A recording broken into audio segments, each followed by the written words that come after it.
Right, so it's a bold claim to make whilst everyone is still celebrating the passing of a ceasefire, even if many are indeed advising caution over that.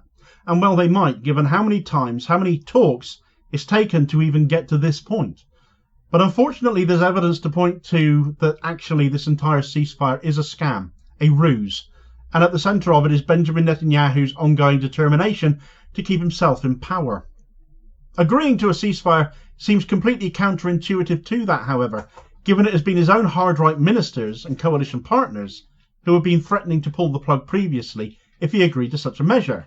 And that threat hasn't gone away. So what has superseded that to concern Netanyahu even more, to do a complete 180? Well, the answer to that is Donald Trump. Trump wanted a ceasefire in place before he became president.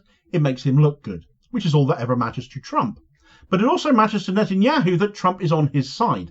And where he led Biden around by the nose, giving many the opinion Netanyahu was really running the US and not Genocide Joe, Trump is far less predictable, far more shallow, and far more narcissistic, and it looks horribly like this ceasefire is a sham that's been cooked up between the two of them.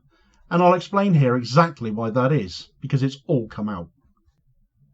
Right, so the ceasefire between Gaza and Israel, Hamas and Israel, passed yesterday. Much cause for celebration. A huge achievement so many of us could not see happening anytime soon, especially with the threat of Netanyahu's horrible pair of hard-right misfit ministers Itamar Ben-Gvir and Bezalel Smotrich permanently threatening to pull the plug on the government if a ceasefire was ever agreed to by him. Both Ben-Gvir and Smotrich are utterly beholden to the settler movement. They support their hard-right parties after all, so the fact this ceasefire passed, due it would appear to Smotrich evidently not pulling the plug, even as Ben-Gvir begged him to, should trigger alarm bells that all is not as it seems. These are not people who make idle threats on such matters. So why did Smotrich not pull the plug? Well, as it happens, he still might on one hand, as Israeli outlet Yedioth Ahronoth has explained in this excerpt. Israeli Yedioth Ahronoth reports that Israeli Finance Minister Bezalel Smotrich's religious Zionist party is contemplating leaving Israel's coalition government following the Gaza ceasefire and exchange deal. Party members, including Israeli Knesset member Zvi Sukkot, expressed concerns that halting military operations is a setback and are seeking assurances from Prime Minister Benjamin Netanyahu that the war will continue. Smotrich reportedly fears that the deal could damage his reputation, drawing parallels from Israeli politicians and past agreements like the 1993 Oslo Accords. Internal pressures mount as the party debates its position, with some members criticising other coalition partners for supporting the ceasefire. A ceasefire, of course, does not equal the end of the war, it should be noted. As I said, he owes everything to the settler movement. They are his base. Yet still, Smotrich has seemingly allowed this ceasefire deal to pass, to continue. So perhaps he's waiting for something. Certainly in the immediate aftermath of the ceasefire passing, it began to look as if it would be a Lebanon style of ceasefire, where Israel just carry on attacking while everyone else respects the ceasefire. You see, straight after the announcement, Israel bombed Gaza City again. 30 Palestinians killed there after the ceasefire was announced. Now, some will point to the fact the ceasefire doesn't actually come into effect until this Sunday, which seemingly will give Israel carte blanche to attack even more heavily to cause as much damage in what time is left to them as possible. However, this misses the fact that as part of the deal, a conflict pause coming into effect immediately was passed as well.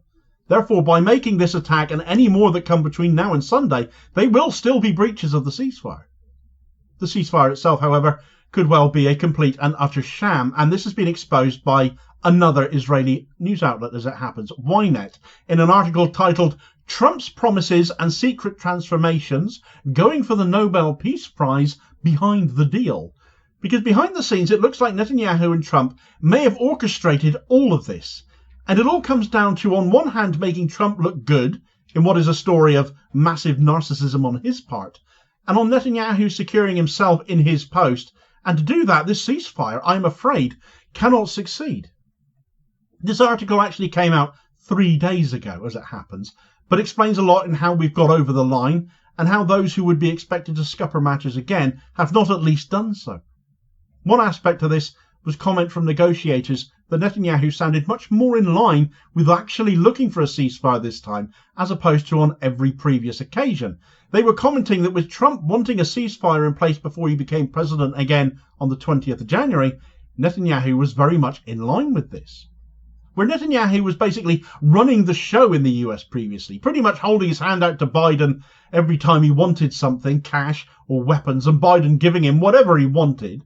And despite Netanyahu preferring Trump, madmen presumably attract each other like magnets, Trump is also unpredictable.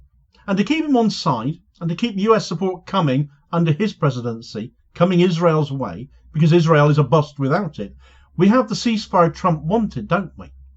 Trump apparently wants a Nobel Peace Prize out of this, according to Ynet, as that article title implies. He's fully going to claim credit for this achievement whilst not even being in office, and showing up Joe Biden's bleated speech yesterday claiming credit for bringing peace, when actually, if Biden was actually somebody that could be credited with any of this, he would have brought peace a year ago by telling Israel no to more weapons. And he's been deservedly slammed for that on the other side of the Atlantic. The enabler of this genocide, not the bringer of peace, is how Biden will be remembered.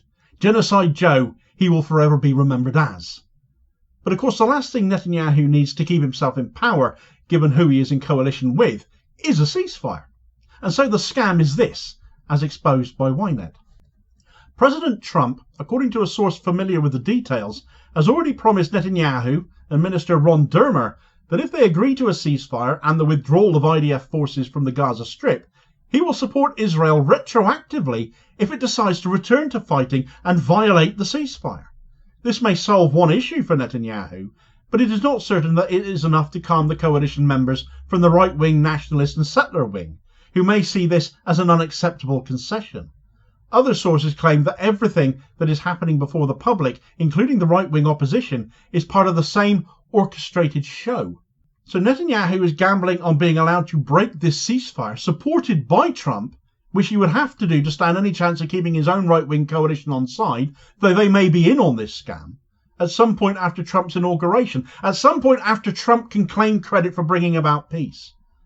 Netanyahu has had to weigh up the risk posed by Ben-Gvir and Smotrich on one hand, and not having Trump on side on the other. His position as Prime Minister, which is all that ultimately matters to him, depends on getting the balance right. Now, as we know, as I covered in a video from yesterday, Ben-Gvir has accepted none of this, and Smotrich has called the deal out as unacceptable. But is that all staged? Also, crucially, they haven't threatened to topple the government this time, Smotrich that is, and the question that hung in the air was why that was. What was different this time? And ultimately, the only difference appears to be the machinations behind the scenes with a new US president coming in and wanting to take credit for bringing about this peace. Trump could not care less about peace in Gaza. He only cares about himself. He cares about the optics, though. He's now decided he wants a Nobel Peace Prize and he thinks the optics can send one his way. And Netanyahu is helping him to enable this, with the option to go back to war later on, if in fact the attacks still happening ever functionally let up. Sure, aid is definitely getting in now, but Israel have hit aid convoys before and not given a damn. So the fear is, and the evidence as Ynet have laid out, it's a lengthy article actually, go and search it out. You can translate the page from Hebrew to English. It's annoying as hell this has gone completely unreported elsewhere, other than coverage provided by my good friend Steve Walker at Squawkbox, who has also flagged up this Ynet article in his work, because this has been public knowledge for 3 days. The ceasefire is a Trump-Netanyahu scam by the look of it, and although it may hold for several weeks, may hold long enough to get hostage swaps and deals done, aid in and basic infrastructure back online, the people of Gaza will still not be free. The threat of war still very much hangs over them even with the ceasefire.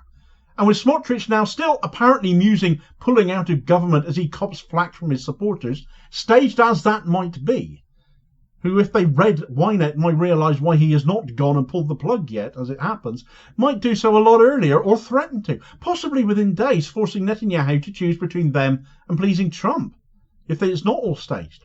But ultimately, staying in post is the single most important factor for Netanyahu above all else. So just how long this ceasefire lasts for remains to be seen. It isn't just in public that Netanyahu is copying it either, though. It's been happening in the streets as well. The Quds news network having reported that Israeli settlers, who of course will not be in on any scam as Smotrich and Ben-Gvir may be, have been blocking streets in occupied Jerusalem in protest against Netanyahu's approval of a Gaza ceasefire agreement that they see as a surrender to Hamas. And again, these will be the people giving Ben-Gvir and Smotrich grief as well, and how well they actually end up taking that. I hope you appreciate by this point that this is not a video I ever wanted to end up making. But there's no way that I can see that this ceasefire is going to turn out to be permanent, I'm very sad to say. The war, inevitably, it appears, will end up resuming. For more on the ceasefire deal itself, though, pay particular attention to the wording of it as well. There are catches there too if you watch for them. Check out this video recommendation here as your suggested next watch. And please do also hit like, share and subscribe before you do so. Though if you haven't already, as it helps support the channel and is very much appreciated and ensures you don't miss out on new daily content either. And I will hopefully catch you on the next vid. Cheers, folks.